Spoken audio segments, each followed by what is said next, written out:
You have him in score sheet. All right. Welcome to Baseball and Coffee with Tino and Aaron. What's up, Aaron? Happy Sunday. Happy Super Bowl Sunday, I guess, to those who celebrate. That's right. I certainly do. T minus hour and a half, 1 hour and a half. Today we are going to do our top 16 second base uh, fantasy baseball players for 2024. Uh, I think we both tried to include anybody who qualifies for second base on Fantrax. Um, Interesting list. Can't wait to get started. I should ask you, do you have any coffee stories to share with us from the past couple of weeks? I just have a statement I want to say is I'm about to just give up on trying to make pour overs. I don't know if I'm just getting old, if I've really lost my touch, but like the last 3 or 4 pour overs I've tried to make where I'm like, I just want a cup of coffee. I'm not going to brew a pot. They go terribly. The Mm-hmm. drop time is slow. The filter gets clogged. I buy these recycled, like brown, just brown basic paper recycled paper filters from Target. I use them every morning in my cone filter for my brew coffee maker. They work great. Every time I make a pour, it gets stopped up, Mm-hmm. gets a hole in it. So Mm-hmm. I try to use my V60 because that's a different shape filter. Sure. Same thing. I know the grind is good. I'm like, man, am I just out of practice? Like I'm just over it. So That's it funny. makes me feel basic. But like we talked about on this pod before, it's like the pot of coffee is like the comfort zone. Mm-hmm. And I will say I've been playing with my AeroPress a little bit, and I do get good results with that. Um, and I have been enjoying that as a single cup. But man, my pour over game is just sad. I have to admit it. It's not good anymore. Pour over is the most uh, inconsistent way that I've ever brewed coffee. I've had maybe my favorite cup of coffee that I've ever had with pour over, but I agree. I would say more than half the time, in the past, pour over has been unsuccessful for me. And this is coming from someone who worked in coffee for what, 10, 12 years, right? And likes technical stuff and likes numbers and likes detail. And it's hard. And I was just laughing because when before I moved to Walla Walla, I had Stag EKG kettle, and I had ceramic V60, and I had Chemex, and I had a Baratza Encore grinder, and kind of the fun home stuff outside of spending thousands of dollars. I had a really nice home system, and I couldn't make a beautiful Chemex to save my life. And I love to cook, right? And I'm a good cook and a You technical are. person. It was brutal. V60 was okay most of the time, but never, always looking for the God shot. I'm always looking for the most beautiful coffee ever.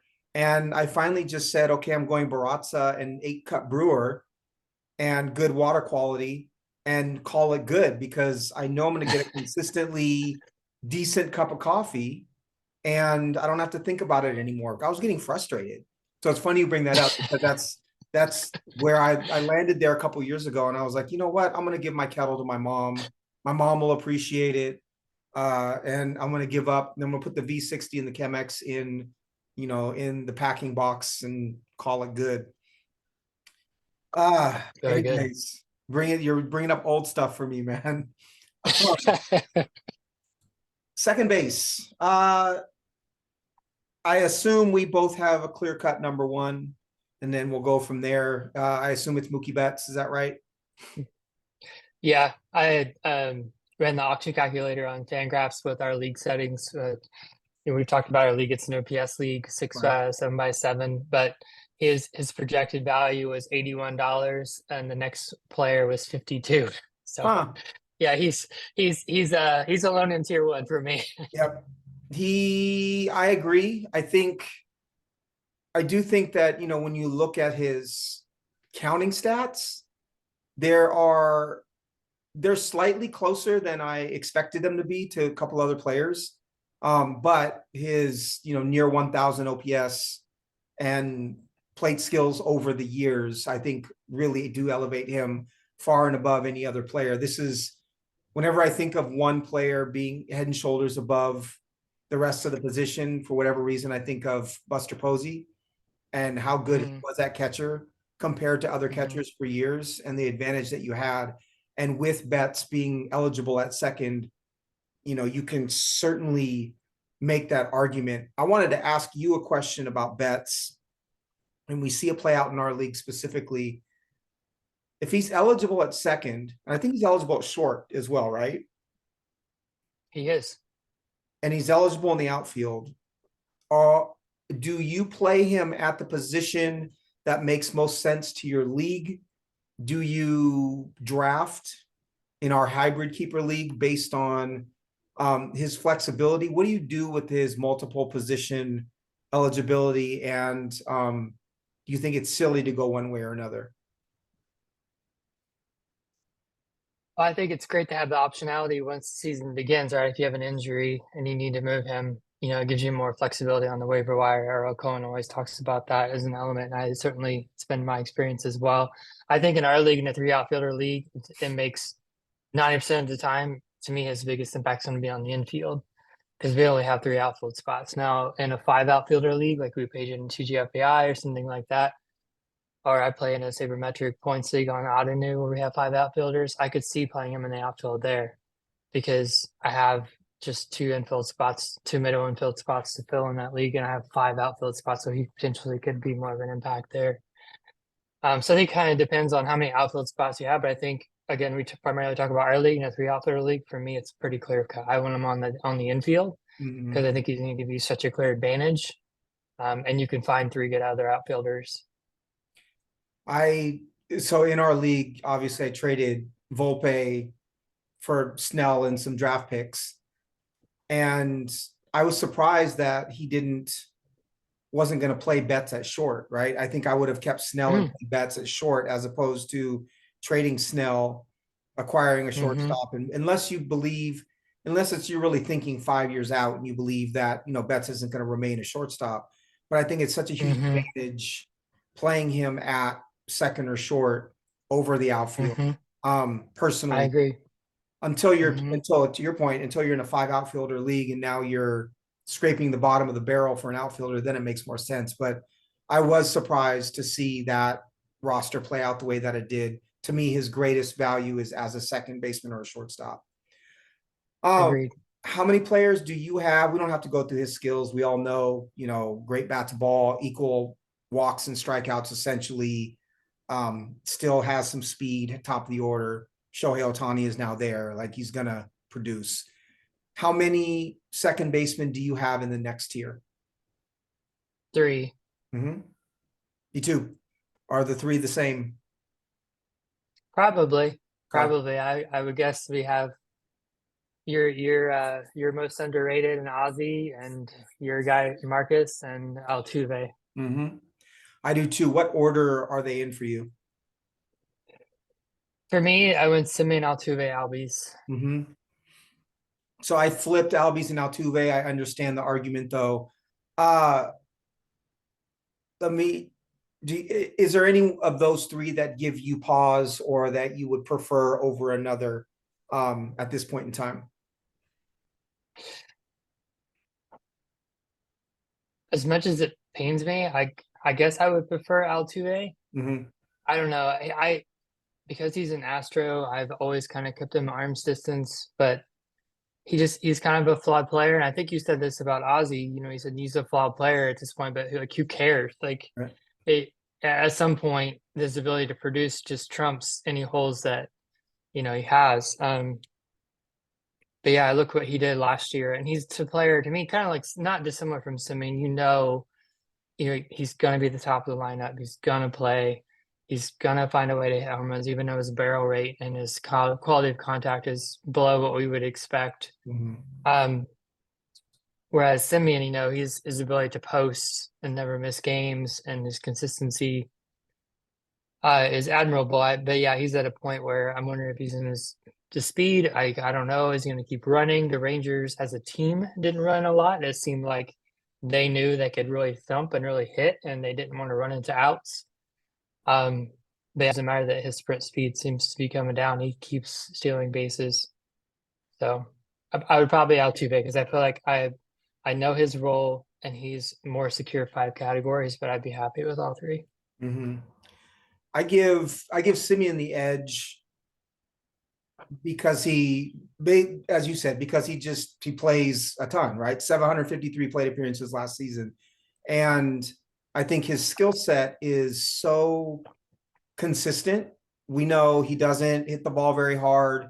He hits fly balls down the left field line, 46.5% fly ball, 49.4% pull, 10% walk rate. His his average exit is only 88.4 and his barrel is only 6.5, but he consistently hits, 25, 30 home runs. And to me, that is, I would take the consistency of Semien over the, I guess, explosiveness isn't the right word, but statistical explosiveness of an Altuve. Altuve in 410 plate appearances had 17 homers, 14 steals, and a 915 OPS.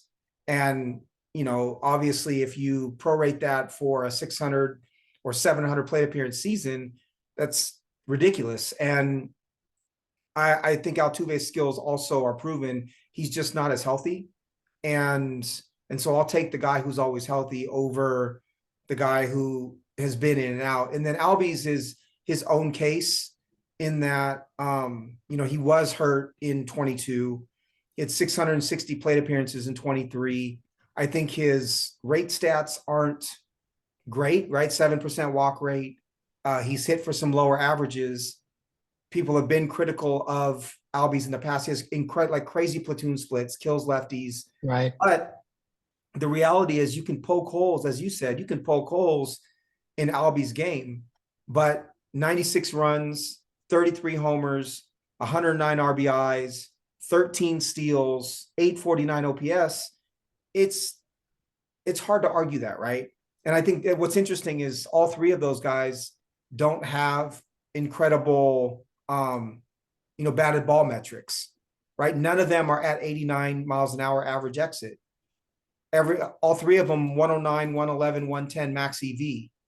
And Yeah. he has a barrel rate above 8.5% or a hard hit rate above 39%. And yet they put up tons of home runs and tons of power and great OPS at second. So at some point in time, we just have to say, you know what, it is what it is. These guys produce. They're incredible talents. All three of them are in very good offenses. They are who they are. Agreed. If you don't have anything to add with those three, this is when it starts to get really interesting. I think I could go from 5 down to 16 and mix them all up in a hat and draw names and make an argument for each and every player that I pulled to be number 5.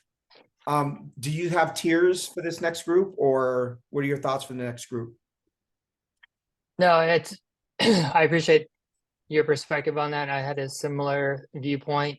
I did kind of like groupings, Mm-hmm. and similar to you, within those groupings, I have preferences, and I did rank them. Mm-hmm.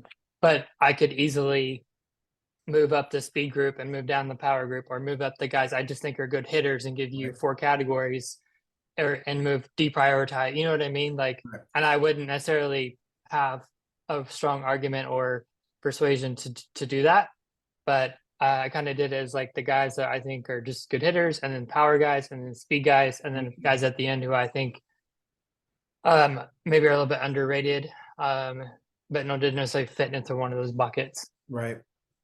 It definitely is at this point. It's a position that I would hope that I could draft later on and be able to tailor the position statistically for what my team needed. Because to your point, if you need power, you've got a Nolan Gorman or a Edouard Julien or a Brandon Drury or someone like that you can play, who's not going to get you any steals, but could get you 30 home runs, right? Or if you needed speed, you could find like a Ha-Seong Kim or a Bryson Stott or Andres Jimenez, whoever, Nico Horner, whoever that might be. I still like to rank them. Yeah. And I do so more for my own. I think I typically what I do is I rank them and then I'll take a sliver and say, okay, I want power. Who's the best power guy next? Right. So I'm incorporating that ranking into my top 16. Um, I've got I think I've got 4 players in my 5 through 9 that I group in the same way. It's Gleyber Torres, Ketel Marte, Jorge Polanco, who's a new addition to this list for me, and Nolan Gorman. So real quickly on each of them, I think Torres is one. I think he's underrated at this point. You know, if you don't think about Gleyber Torres, then you look at his stats. It's 90 runs, 25 homers, 13 steals, and 800 OPS. And I think he's getting better. And he doesn't strike out a whole lot, right? And so there's some things to really like about his profile. And then if you put him in a lineup now, likely hitting behind both Judge and Soto, you're really in business, right? You're really in business now with Torres. Did you see his RBIs last year? 68 RBIs. Yeah. Yeah. So, I mean, you got to take the over on that, right? Yep. I mean, Well, I'm guessing so Fangraphs, I think, has him hitting 5th.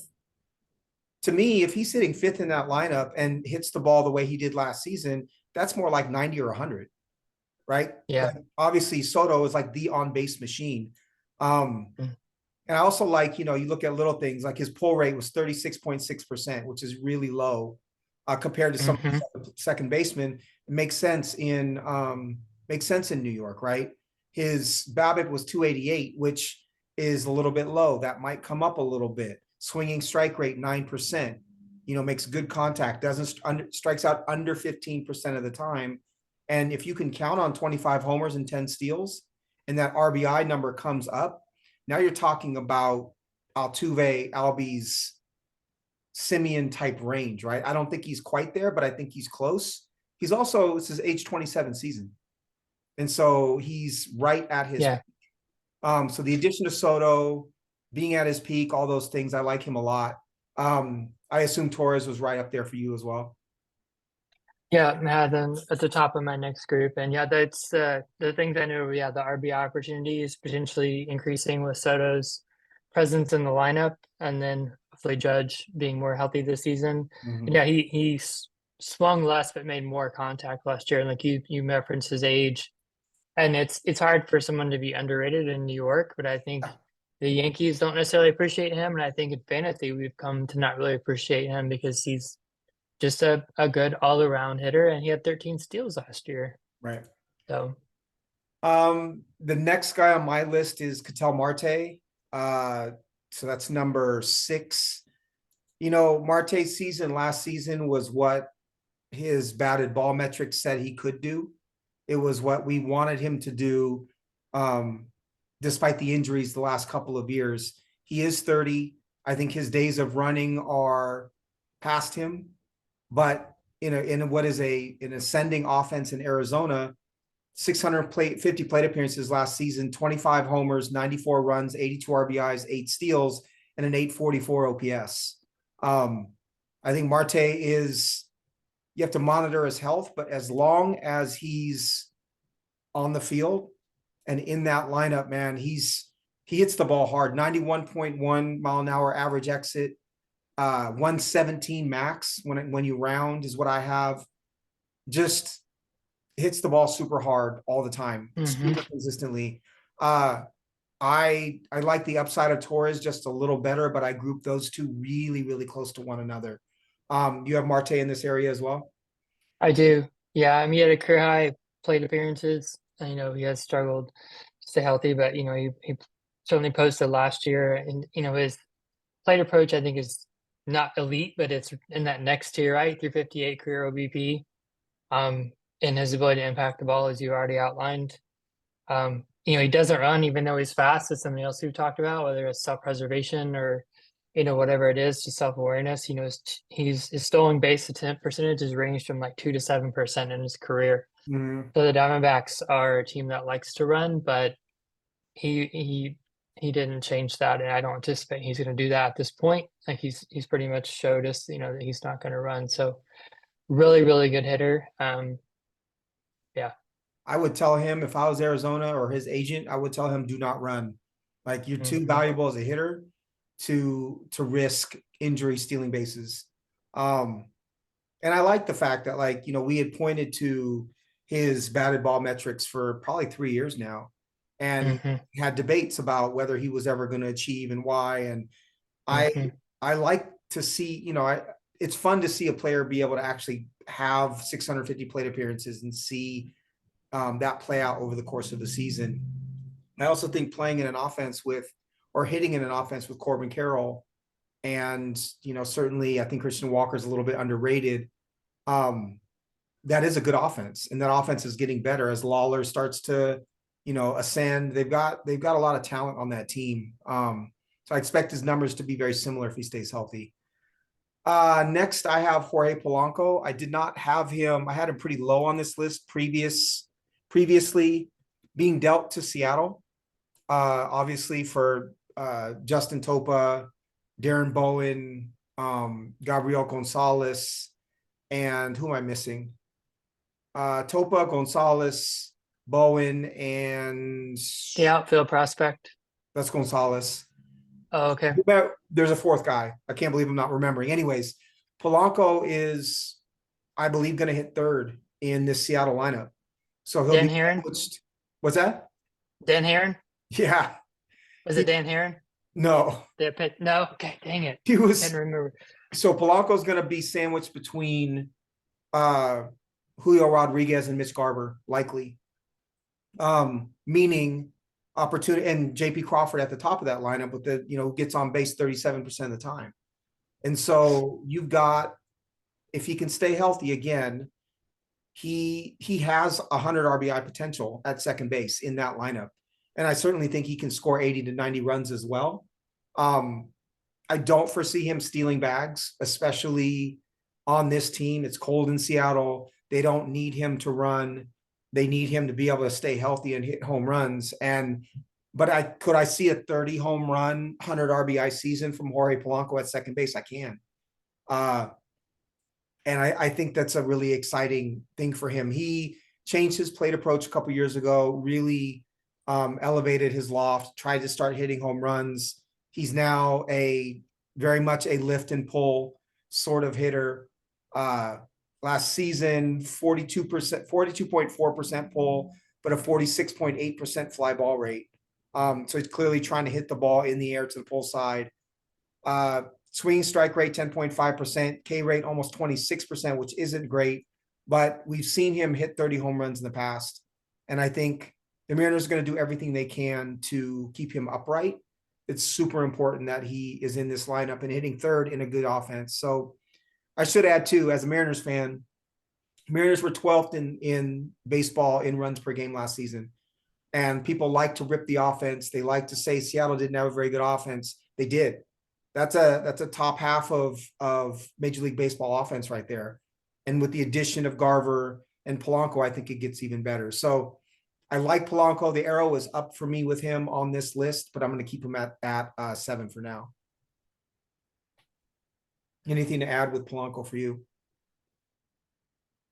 Not really. I think you outlined his strengths. It is a tough park. There's also a good context. I didn't know that he was going to hit third.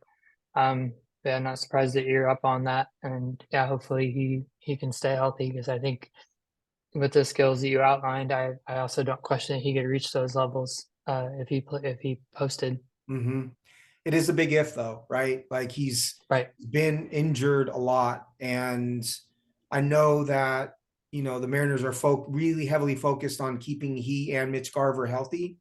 The other issue is with Polanco, in a perfect world, you'd be able to DH him some, but they're not going to DH him with Garver on that team, because Garver's probably not going to catch much at all, if at all. So we'll see what happens.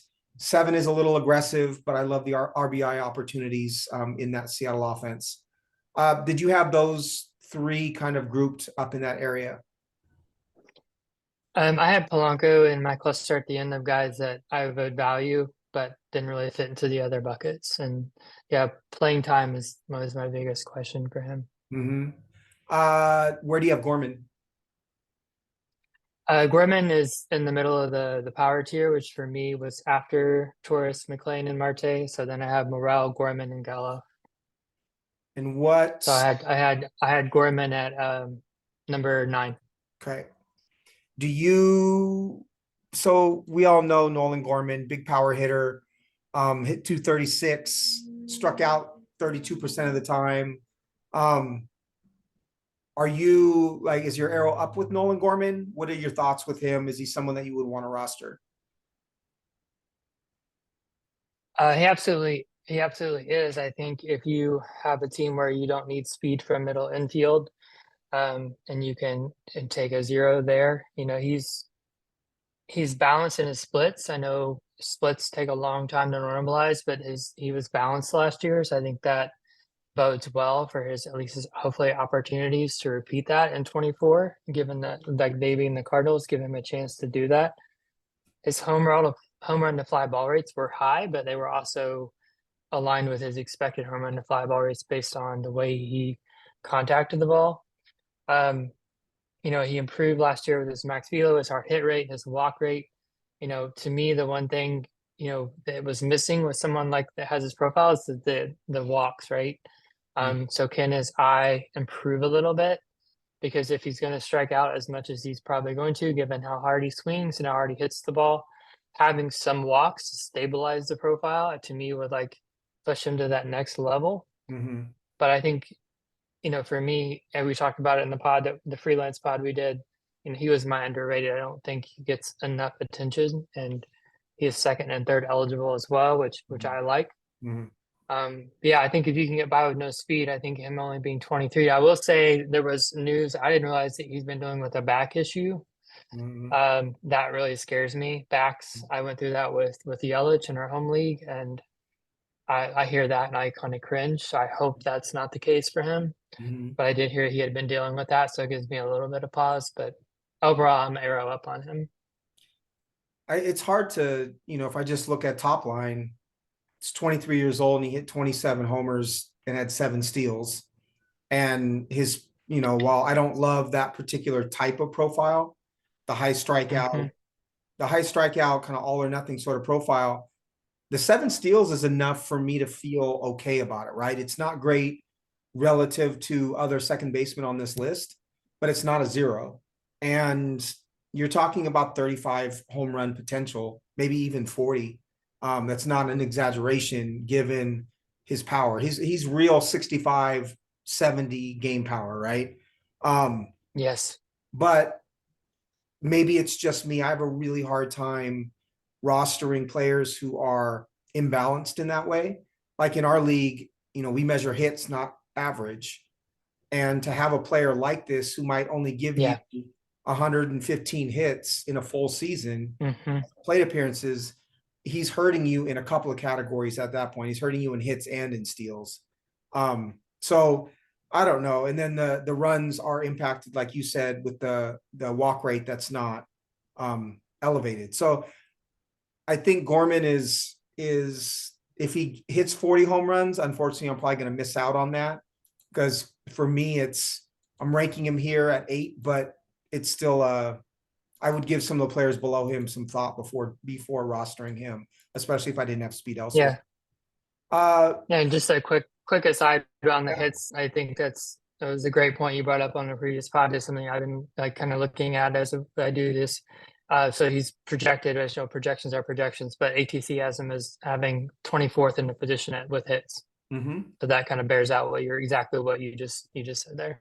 Right. If you play in a hits league like we do, mm-hmm. where our league is very much about playing time and accumulation, it can hurt you really bad. Having a player like this at a position where, the top 3, arguably the top 3 second basemen have last year had 693, 753, and 660 plate appearances. You're really behind the 8 ball at that point. The rest of one quick thing, one real quick aside. I just want to say that Gorman had the highest barrel rate of the group at the second base position, and he also had the second best quality of contact overall to Mookie. Mhm. I know I just want to say this time talking about Mookie. And Mookie's swinging strike rate's 5.8.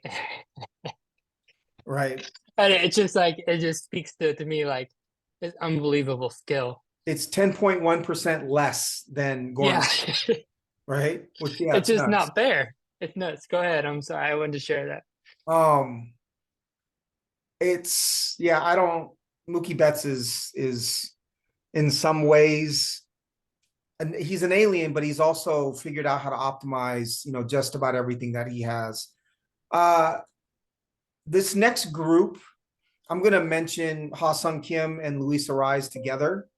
Uh, I guess I could add, if I have Geloff at 11, I could Okay. probably add Stott and Jimenez and even McLain to this group. I don't have a whole lot of, I guess Geloff too, 14 homers, 14 steals. This is kind of my, outside of Ariz, this is my, let me get double digit homers and double digit steals from this position, knowing that the average might go up and down. Um, Kim had 626 plate appearances. I know he's valued by the Padres. The 38 steals was a little bit surprising. But maybe I'm erring in doing this, but his 2022 still scares me. I think that he really was going through an adjustment in 22. He had a great year last season, but this is the tier where you're starting to have to give some stuff up to get something, because Kim is here because of the 38 steals, but he had 60 RBIs and his OPS was 749. And he needed 626 plate appearances to get to 17 home runs. So I worry that, say he has 500 plate appearances this season. Now you're looking at maybe 13 homers and only 50 RBIs and still a mid 700s OPS instead of the 800 above him. Gives me pause, but you can't ignore 17 homers and 38 steals. Next on my list, actually, you can add with Kim if you want to. I assume he's in this range for you. Yeah, he was third in my speed group. I think the thing I would just add about him that wasn't mentioned that I would value is his walk rate. Sure. He's developed a pretty darn elite eye. Like his last 3 years, he's had a gradual improvement in his contact and but I think more importantly, his chase rate, and then that's the impact on his walk rate. Mhm. And looking at him amongst his peers, these other speed type players, um, he's the only one that's walking at that level and taking pitches at that level. And if you just think that he is fast and his willingness to run, having those walks to buoy his hit tool, which I don't think is great. Is this something that he brings to this profile stat that I don't think his peers share? Right. I will say too,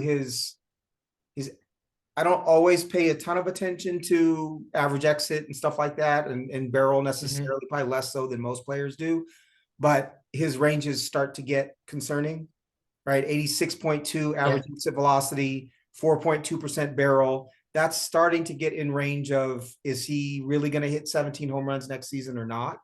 Yeah, And if exactly. that power starts to come down even further, I think you're in trouble with him. Next on my list is Luis Ariz. Who knows where to rank him, because the shape of his stats are so weird. But whether you play in an average league or a hits league like us, 203 hits is 203 hits, right? That's more than twice as many as Nolan Gorman last season. That's almost more than twice as many as Jose Altuve last season, right? Which is crazy to think about. 10 homers is kind of his saving grace. That Miami offense is not very good, but he put up an 861 OPS with 10 homers, which is just nuts to think about. And he is the type of hitter, I think, that can repeat a 354 average. I don't think that was an anomaly for him. I think that is the type of hitter he is, if you can stomach the lack of homers and the lack of steals and the lack of counting stats for that matter. Do you have Ariz on your list, and what do you think about him as a fantasy player? I don't. I didn't rank him in my top 16. I had him in a list of other players below that I looked at, and then did not rank in the top 16. He is projected to be the number one in hits by 16 over Simeon, but with 8 home runs and 4 steals. Mhm. Yeah, yeah, there was not enough for me. What is it for you that scares you away? I think I've just um, tried to work around guys like this in fantasy Mhm. in the past, and just that experience has left me cold and just feeling like it's not worth it. Mhm. It's a scary one I mean, about. I think to me the litmus test is what if so in our home league, if I had him at second base, would I be comfortable for like I got second base, or even like, okay, I'm gonna have to add this or that. Like I would not be comfortable. Like, I would not consider him a keeper. You know Mhm. what I mean? So it's like in a 16 team league, if I don't think he's a keeper or second baseman, like how can I put him in with like conviction in my top 16? Like Sure. that's the a kind of a litmus test that I think about. Like, would I want this guy? You know what I mean? Yeah. I don't know if I would. I don't know if I would want him, but I think that there's. I don't know, man. If I wish he didn't hit leadoff, right? If he hit second and his RBI total was 80 instead of 69, or if he stumbled into 13 homers instead of 10, but still hit 350. I just think he's on the edge of being incredibly valuable. And I think that OPS number is just kind of pops out at me that he was able to achieve that with only 10 home runs. I agree. I think that the conservative in me would go towards even a Stott or a Jimenez probably first because of the home runs and steals. But I think there's sneaky value there if he's on the right roster build, which is why I put him there. But yeah, it's hard to determine because how much of this is like the players that you would like to have, and how much of it is Hmm. actually true value in a just a normal league. Um, I do think he Well, I carries think too. value. I mean, again, I've had players like this, and I yeah, I lose. You lose. I Mhm. think it's another thing of like whether you like them or not. It's not fun to lose. It's not. He makes you uncomfortable because you know you're lacking right in like four categories from the get go. Runs, homers, RBI, steals. You already know you're having to make up for it. So I get it. Uh, on the flip side, the next player I have on my list is Zach Geloff, the second base, I'd say third baseman for the Oakland A's. 24 years old, 300 plate appearances, was a bit of a revelation. Uh, in those 300 plate appearances, 14 homers, 14 steals, and an 840 OPS. There are some concerning things about his profile: 16.1% swinging strike rate, 27% K rate, um, a 74.7% zone contact rate, which I don't always pay a ton of attention to, but that starts to be in the danger zone. Um, and a 331 BABIP, which is a little bit high. That said, 14 homers, 14 steals in a half a season of plate appearances is nothing to sneeze at. How do you feel about Geloff? How do you feel about having an Oakland Athletics player on your fantasy team? Yeah, so definitely put him in the bottom of the group that I bucketed him into, which was the power guys with some approach and swinging strike issues, and that was Gorman, who we discussed, Morel, and I put Geloff here. I think the difference is you mentioned his speed. He's in the 91st percentile in sprint speed, and then his I got it right in front of me here. Where'd it go? Yeah, and then he's in the top 10 of position in terms of just overall speed. Mhm. And he showed a proclivity to run his 26%, stolen base attempts. So he gets on and he's willing to run. So that kind of separates him amongst this group. However, he doesn't hit the ball as quite as hard as they do, but he posted some pretty impressive. He had a 237 ISO, 840 OPS, again, small sample, but the strike rate overall was troubling, as was Gorman and Morel, but he has less of a track record, and the team context is really troubling. Mhm. But I like getting some speed with the power and the swing and miss, as opposed to Morel and Gorman, where, as you said, Gorman had 7 steals, but I don't know if you can count more than a handful Right. from he and Morel. Whereas Geloff, it certainly looks like that's something he's going to bring in spades. Um, but yeah, I don't know. I know Eno's had some discussions with him because he covers the A's being in the Bay Area, and Geloff has talked about he doesn't necessarily try to hit just for home runs. He feels like if he can be near like 85, 90%, he has more bat control. But Mhm. you look at the swing and miss, it certainly looks like he's swinging all out. So Right. I don't know if that means that, this was his rookie year. So maybe there's some growth to come in terms of the contact rates, and we see more doubles and you see more contact, Mhm. and he can still hit for home runs and still bring speed. So I think he's an intriguing piece, but I think, again, the team context kind of throws the wet blanket on it. But I think especially in Dynasty Keeper, he's someone I'd be excited about. It's funny, every time I see his name, I think about in Arizona, he was up to bat at the WBC, and Mhm. you were on the couch. You're like, man, I like Geloff, because I don't know if someone was making fun of him, but I hear your voice in my head, like, I like him. He's good. He is good. He's, again, we talked about this with Gorman. He's 24. And Mhm. I think there's, it was something that they talked about early on with sabermetrics, like early on. You're just like, well, 26, 27 is the baseball player's peak, right? And Right. it seems really simple, but I think we get so buried in, we drill down so far that we forget to look at simple things like that. And so if you think Yeah, about it, absolutely. you think about Geloff, he's got 3 years of ascension before he kind of hits his peak.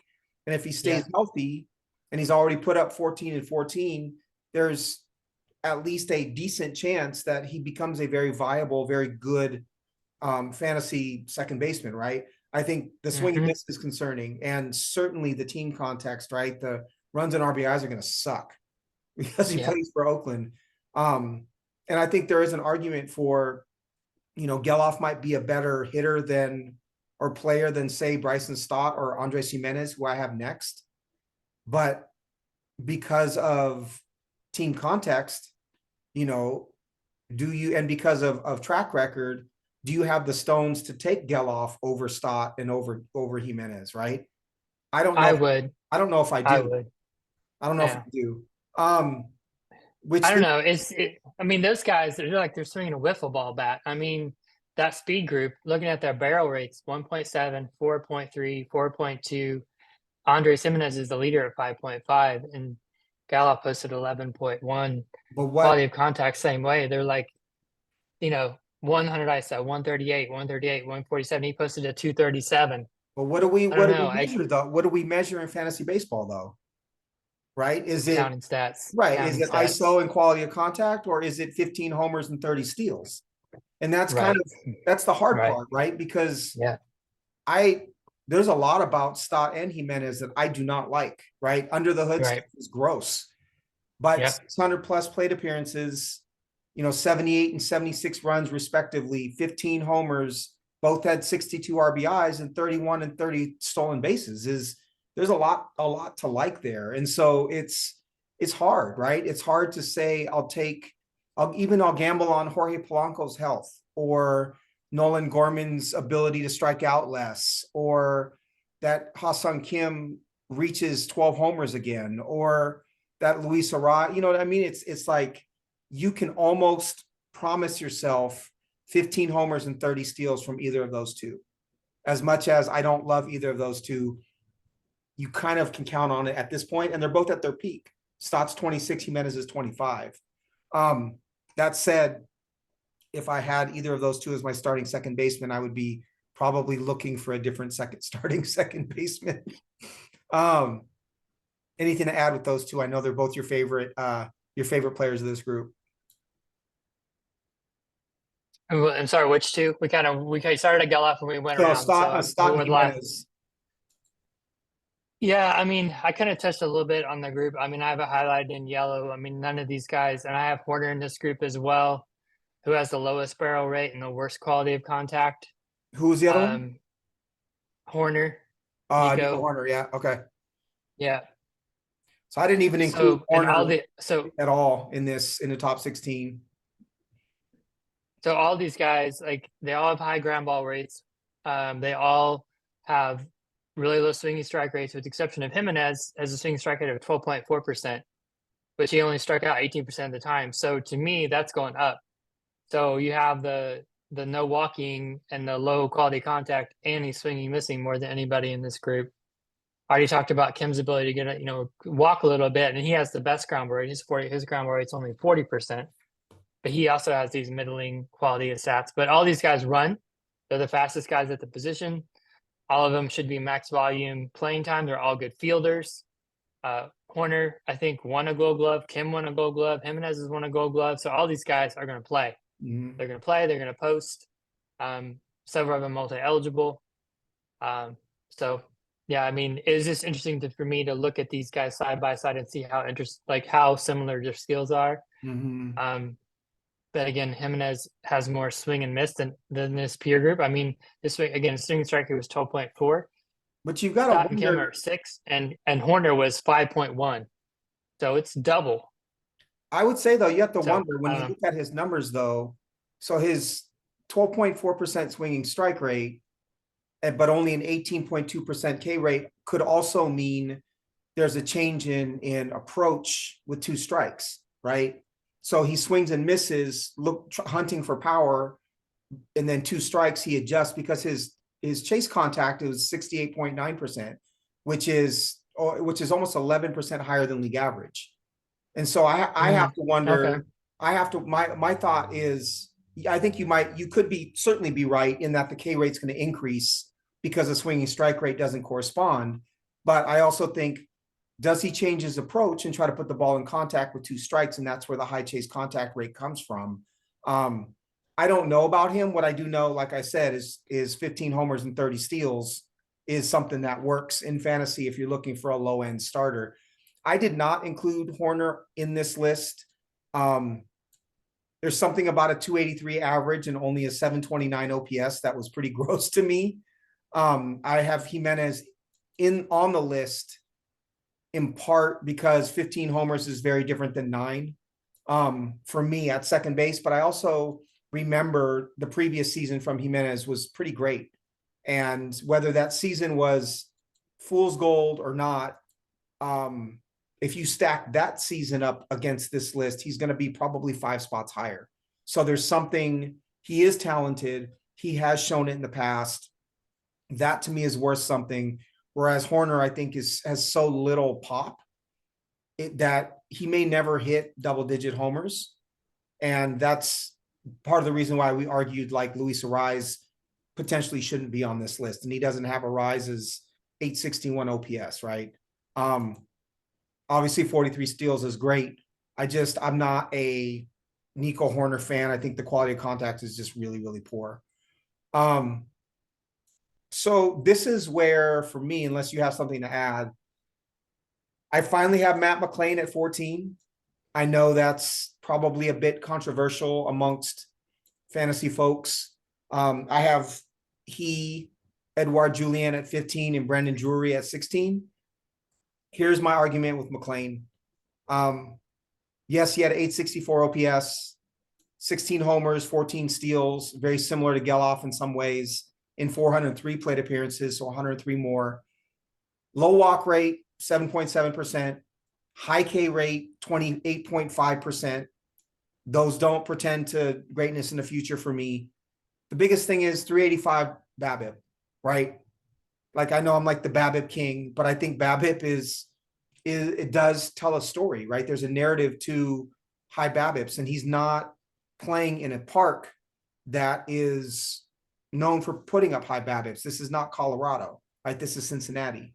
And so I wonder how much of his production last season was in part luck because of the BABIP and chance because of the low walk rate and the high K rate. Even if say that BABIP comes down a bit, he's now like a 250, 260 hitter. And I like the park and I like the power speed combo, but I think he's being vastly overrated in drafts right now and in rankings. And the other thing is, he's not guaranteed a spot on that team. Noelvi Marte is going to play third likely. Ellie's probably going to play short. Second base is open, but India is still there. Edwin Arroyo is a great shortstop prospect on the way, the best defensive player out of that entire group. And I think he will play short eventually. So what do you do with McLain? He could very well be a super sub and get 450 at bats moving forward because his true talent isn't a top 5, top 10 second baseman. It's not to me. There are too many red flags in his profile for him to be ranked as high as he has been ranked in a lot of publications up till now. Where's McLain for you? How do you feel about him? I won't pretend to be able to project him out 3 or 4 years. I have him at 6. I came into this with a little bit of an edge just because I know from our discussion that you had thought he would be, or said that you thought he was overrated. I hadn't really known of him too much prior to last year's emergence. So what I found was a lot of things that pointed in opposite directions. Mm-hmm. I guess the first thing, the headline to me is I think he overperformed on power.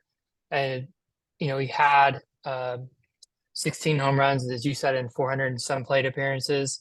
I think that's going to come down. He's projected for low 20s. I take the under on 20. Mm-hmm. But I think the reason I would still value him is his quality of contact and his barrel rate was still quite good. And again, I don't expect a lot of power. I think he overperformed his power, and I think the ballpark helped him a little bit. The home run to fly ball rates were out of skew. But I think he's kind of the opposite of Jimenez. His swinging strike was only 10.5%. And his minors track record was consistent with his swinging strikes. That to me, that's a selectivity issue. He's being passive at the plate, and that's backed up by his zone swing rate of only 59%. So he didn't swing. So he got a lot of called strikes. I think there's some calibration there. So I agree with you. He's not a 290 hitter, but I also think he's going to strike out less. I look at those swinging strike rates. I think just because dude's going to strike out less. And then he also walked a lot in the high minors, Mm-hmm. and he didn't really walk at all last year. Mm-hmm. And he's fast. So I think I would take the under on the projected power. I would take the over on the steals because I think he's fast and he showed a willingness to run. He has a track record of, again, a lower swinging strike rate, a track record of taking more walks. Mm-hmm. I think the power is being overrated. I think was a passivity at the plate. I think he'll adjust, give him playing time and opportunity. I do think he plays every day up the middle for now at second. I think India's going to play the outfield and DH and even maybe some first because his range and the way he played last year, I don't think they want India at second. I think they know that he's not a good second baseman. He's a horrible. I could be wrong. He's a horrible. Yeah, I could be wrong. But yeah, I see a guy with track record of better plate skills, playing in that park in the middle of that lineup with Ellie and Marte and Strand and up and down that lineup, in that small park, Great American Small Park. I think there's a lot to be excited about, and I don't have the history of what to expect from him as you guys do, having known his prospect pedigree, but he's also a first round pick. So and the Reds must have thought something of them. So I would be encouraged if I rostered him. I don't anywhere. I like the Reds. I have my Reds hat on today. So I will be seeing more and more of him because I've been consuming a lot of Reds. But I don't know. To me, a lot of arrows pointing in opposite directions. But overall, I was encouraged by what I saw. I like getting the quality contact and the power up the middle with some speed, not having to compromise so much. But I do think he overperformed power-wise, and I think that is driving his price. I won't play any redrafts this year, so I won't have to pay that price. But yeah, really interesting player, and I appreciate your perspective. And I came with a lot of data because I anticipated that you would give reasons why we should be underrating or moving him down. And I just wanted to. I didn't know what I would find, but I think what I found left me a little bit more encouraged than you are. Mm-hmm. I go back. 385 BABIP, 28.5% K rate is ugly to me, right? Those two things together aren't fun. And I also think that, yes, that ballpark is great, but you've got question marks up and down that lineup. The lineup could be a top 5 offense in baseball. But tell me how many of these guys you can promise are going to be above average hitters next season. This is the projected lineup according to Roster Resource. TJ Friedel, Okay. TJ Friedel, McLain hitting second, Spencer Steer hitting third, who we've talked about, but was an accumulator last season, didn't really show a ton of skills. It was plate appearances. Jarmer Candelario, who's been decent now for a number of years, but not great. Jonathan India, who we can argue whether he's an above average major league hitter or not. Then you've got the fun part, Ellie, Marte, Will Benson, and Tyler Stevenson, right? How many of those guys can you say for sure are going to be above average or great next season? You could say all 9, or you could say 0, and I don't know that you could really make an argument against either of those answers. So with a guy like McLain, I think he's just one of a number of question marks in that lineup. And that to me is a little scary.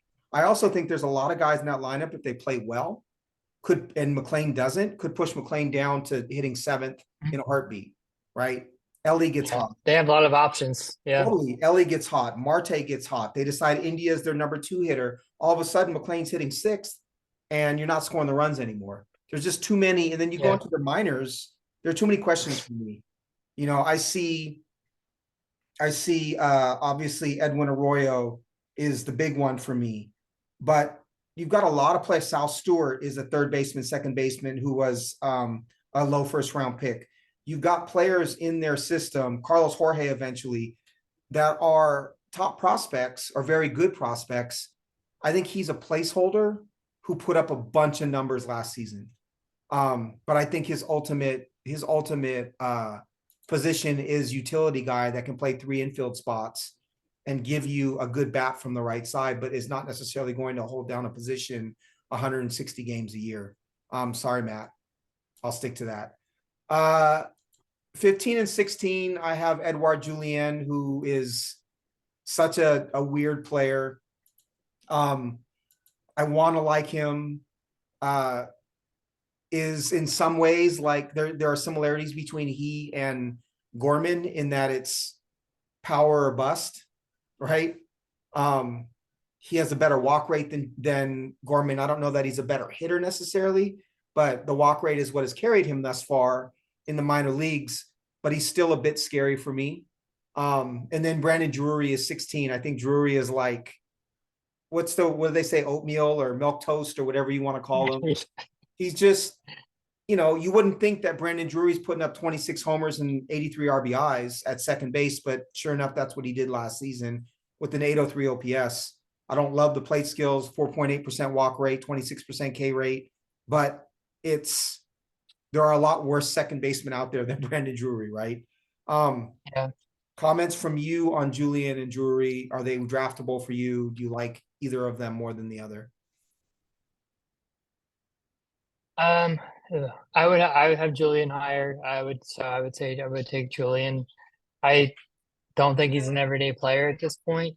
His splits last year were pretty bad. They also took him out a lot late in the games because he doesn't play a great second base. So bottom line, all that adds up. I don't think he's a max volume player. However, his plate skills are pretty darn elite, right?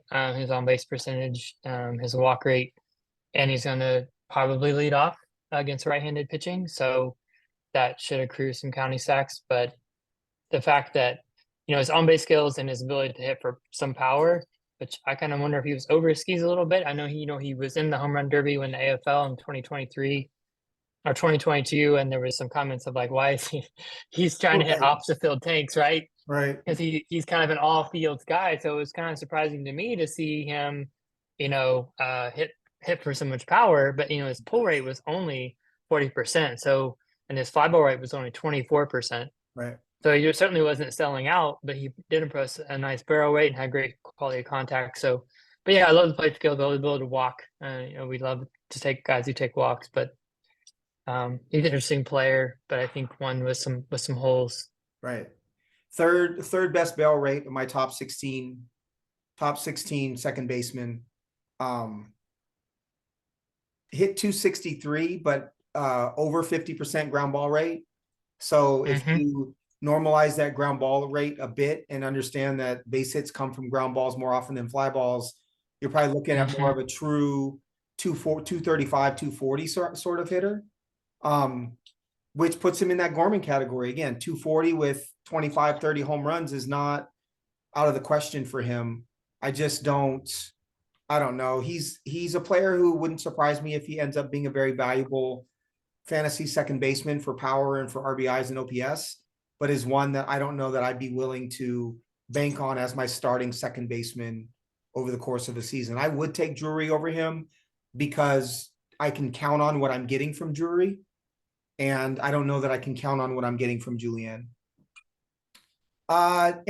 So players who you may have rated higher than some of those that I mentioned on your list that are outside of my top 16.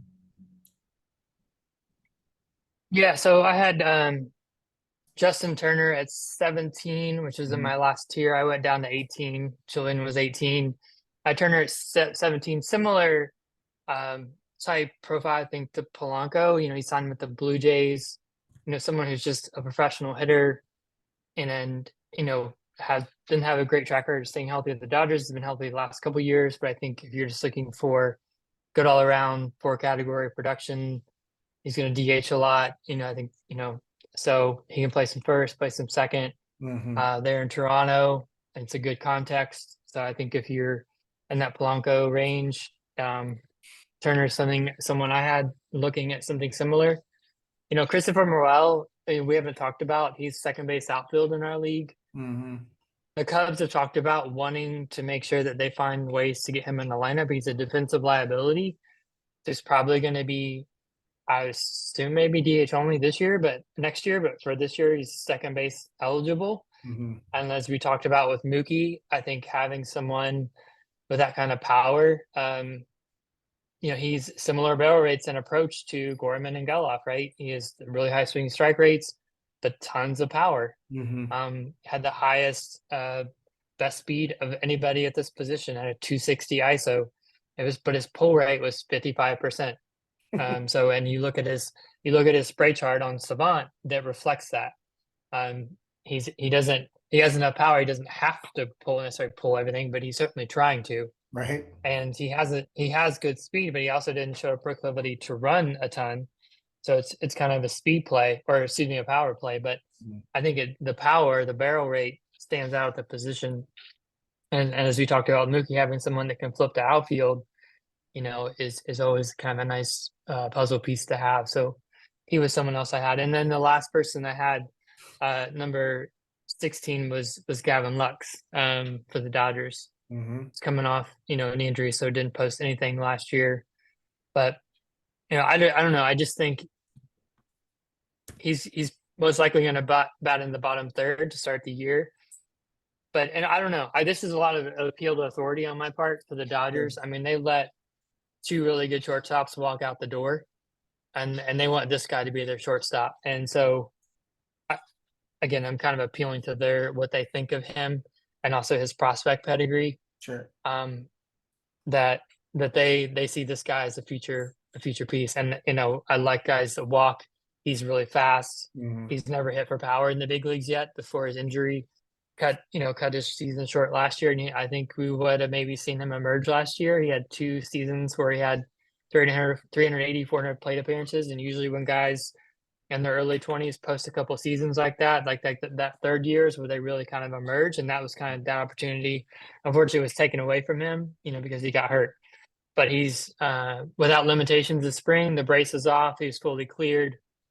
They want him to be their shortstop. And I know that, they have Miguel Rojas on the roster. I don't think that Miguel Rojas is going to block him. Like, if he plays well, he's going to play. And I don't think shortstop is a position that teams want to platoon. I know you could platoon at left field, you can platoon at first or whatever. I get it. But I think his shortstop is the captain of the infield, right? So I'm calling the moves, calling the shifts. I think you want consistency there. I think that. I don't see a lot of teams platooning shortstops. So it's kind of a hedge on my part, putting him here. Just think he could well be worth it, and I would be comfortable with him. I like the Lux comments. I think and there is something to be said for, a team like the Dodgers there's nobody really in the minor leagues coming up behind him. I think Lux is their guy and they believe in his talent. And you've got to trust a team like the Dodgers in that kind of situation. He played, they thought enough of his bat that they put him in center field in the playoffs, right? In whatever that was, 21. And so there is something there. I agree with your Justin Turner and Christopher Morel stuff. I think Turner is a little scary to me. I think he could fall off the cliff pretty quickly at his age, but I do think he's going to have an opportunity to hit in the middle of that lineup. I never like a guy that old on turf. I just don't. Maybe it's the Kingdom days for me. Other players of note that I have on this list, I have Tyro Estrada here. He falls into that Jimenez Stott sort of Yep. area. 14 homers, 23 steals, but only 49 RBIs in 530 plate appearances and a 731 OPS. Tommy Edman, 13 homers, 27 steals, 705 OPS. I know people will put Brendan Donovan here, 787 OPS, but he's not appealing to me at all. I don't think there's a power upside or a speed upside with him. He's like a poor man's Arise in some ways.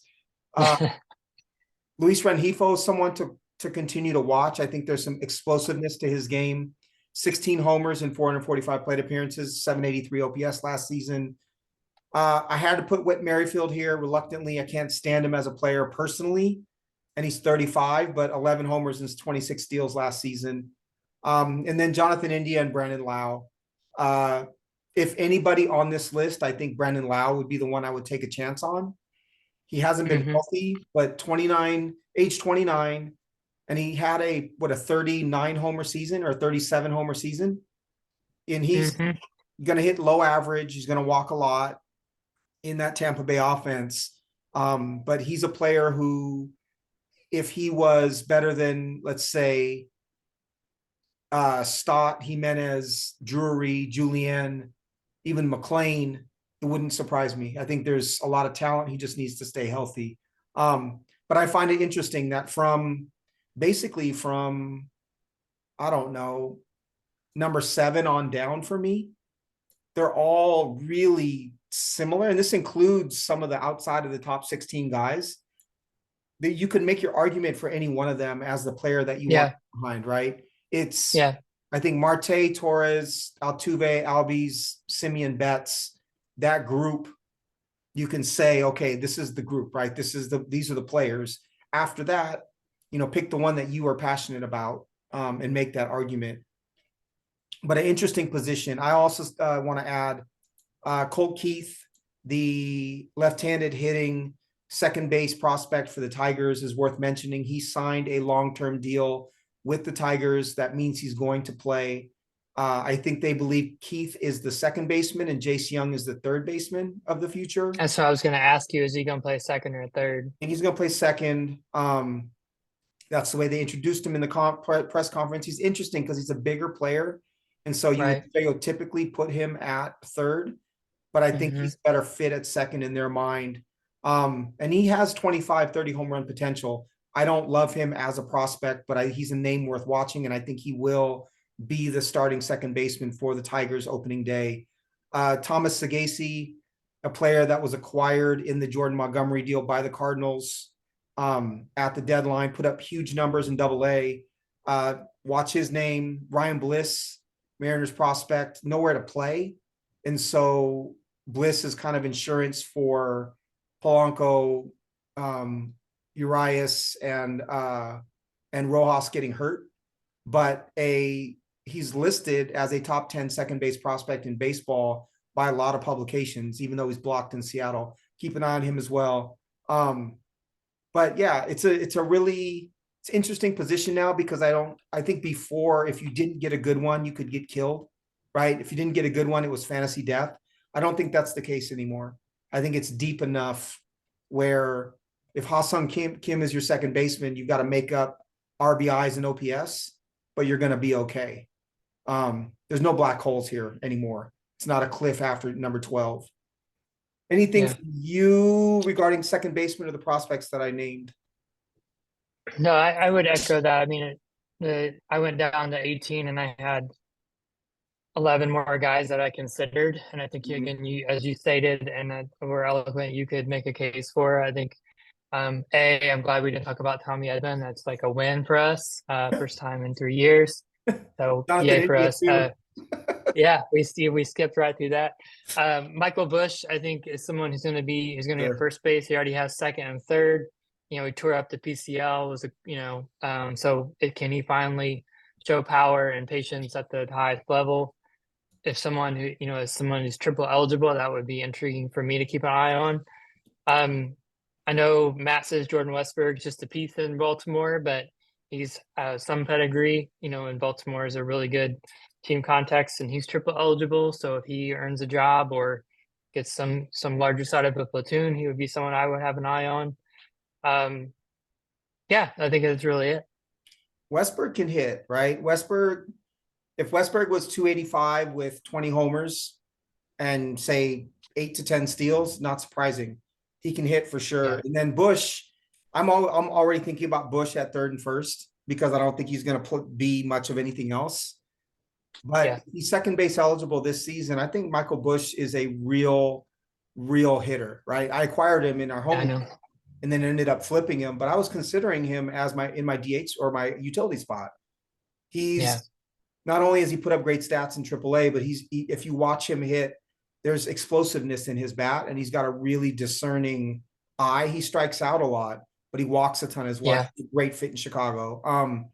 But again, it goes yeah. to show like there's 12 guys outside of the top 16 where you can make an argument Yep, for or be comfortable with. 100%. Yeah, It actually, strategically speaking, I gave some thought to entertaining Marcus Simeon offers in our home league, which is hybrid keeper, um, because of the depth, right? There are a couple players on this list that I think are younger, who I think could really ascend at some point. And getting value for Simeon right now was something I considered. It'd be silly to trade a 750 plate appearance second baseman, when you're in the heart of who you think is the heart of your window to contend. But the thought did cross my mind because of the depth at this position. Anything else from you at second? You sure you don't want to put any parting shots to Matt McLain? no parting shots to Matt McLain for me. Boy, this was fun. Always, yeah. Right on, man. So we'll do third base next weekend.